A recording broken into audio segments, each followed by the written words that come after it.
Right,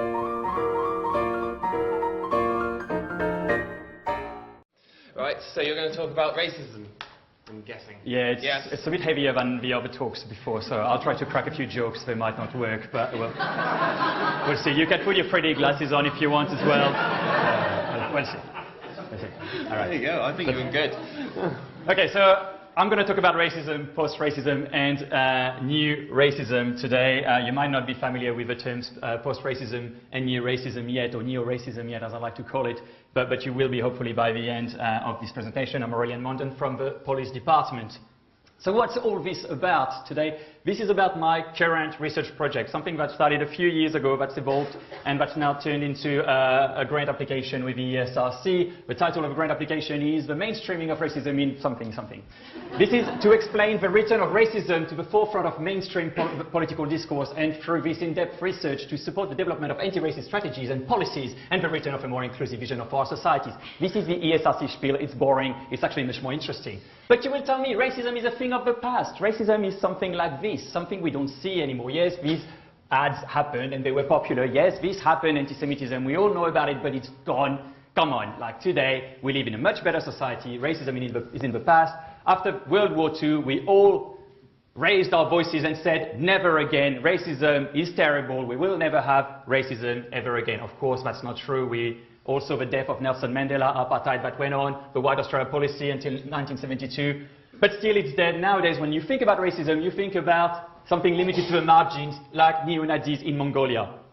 Like really, really marginal movements, neo-Nazis, stereotypical, mimetic, a bit silly, really, and people you don't take seriously. But really, what is racism? Racism, according to Frederickson, is it exists when differences that might otherwise be considered ethno-cultural are regarded as innate, indelible, and unchangeable. And these are the important words here: innate, indelible, unchangeable. Therefore, the other cannot change. Racism creates a group feeling with a process of exclusion, and therefore appears reassuring in times of crisis. You exclude people because you blame them for your situation. I'm unemployed, we have lots of immigrants, kick them out, I'll have a job. That's silly, but that's reassuring, that's much easier than any other system. Post-racial societies, that's what we live in, that's a brave new world, that's Obama. How can we be racist if we have an American president? Today, racism is something that is an antithesis to our society. That's not Freddy, but yeah, good try, but it could be. Post-racial society, a brave new world, well, not really, because we still have discriminations today that are based on essentialized traits that persist across the Western world. And this photo will become clearer in the next slide of what I'm talking about. There are systemic discriminations in the workplace, in housing. For example, in France, a 2011 study found that you are 7.8 times more likely to be arrested if you're from Arabic origin, 6 point something if you're of black origins on the streets, to be stopped by the police even though you haven't committed any crime.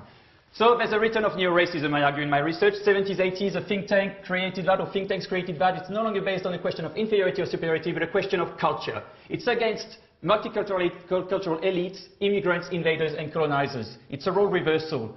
They are the colonizers. The immigrants coming into our country are the colonizers. They're dangerous, and they're helped by the elite who want multiculturalism. So, neo-racism, a bit more.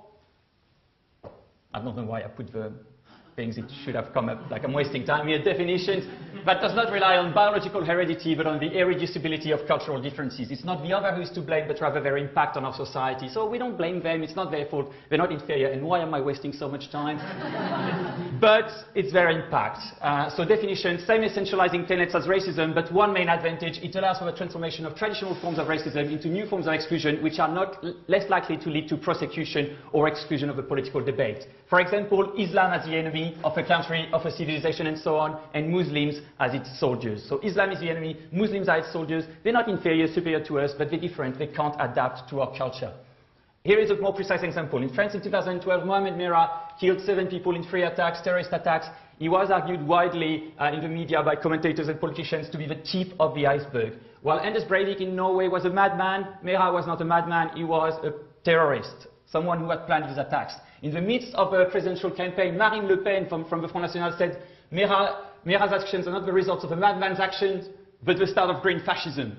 The French no longer want French Algerians like him in their country. Complete generalization, complete generalization. Increasingly, such generalizing and stigmatizing comments are being taken up by mainstream politicians. Nicolas Sarkozy in France is a case in point. He's blaming halal food, for example, for the problems in French society are a clear example here.